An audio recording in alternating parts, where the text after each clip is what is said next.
I grew up in a house full of people, and not one of them ever called me family. My name is Emma. I wasn't abused, exactly, but I was erased.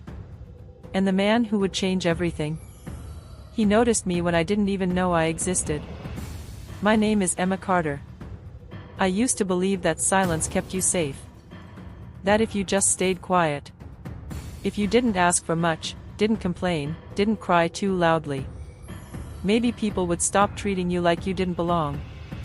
I was 6 when my parents died in a car crash. And the world that followed wasn't cruel. It was cold. I moved in with my mom's older brother and his wife, Uncle Dan and Aunt Rebecca. They didn't hit me. They didn't starve me.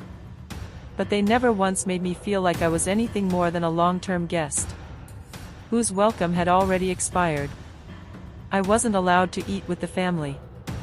I wore hand-me-downs that didn't fit. Every Christmas, there were gifts under the tree, but never one with my name on it. And still, I stayed quiet. Because asking meant attention. And attention meant punishment of a different kind. The only space that was mine was the tiny attic room above the garage. No heating. No curtains.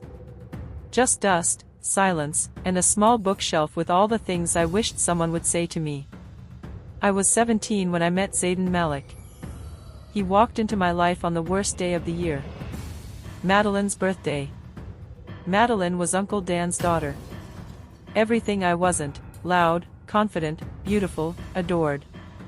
She was also Zayden's fiancé. The party was like every other.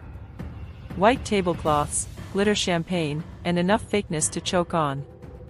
I wasn't invited, obviously. But I was told to wear something presentable and serve the drinks. No eye contact. No standing too long in one place. Definitely no smiling. I kept my head down. Balancing glasses on a tray, I walked through their laughter. Until I felt it. A gaze. Heavy. Intentional. Quietly electric. I turned slightly. And Zayden Malik was looking directly at me.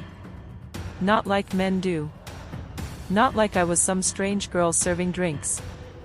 He looked at me, like I had color. Like I had presence. Like I mattered. And I hated how much I wanted to keep standing there. Later that night, as I cleaned the spilled wine off the marble floors, I overheard Madeline say, half drunk, "She's just a stray my dad picked up. Keeps her around for pity points or whatever. Honestly, she gives the house a depressing vibe." They laughed.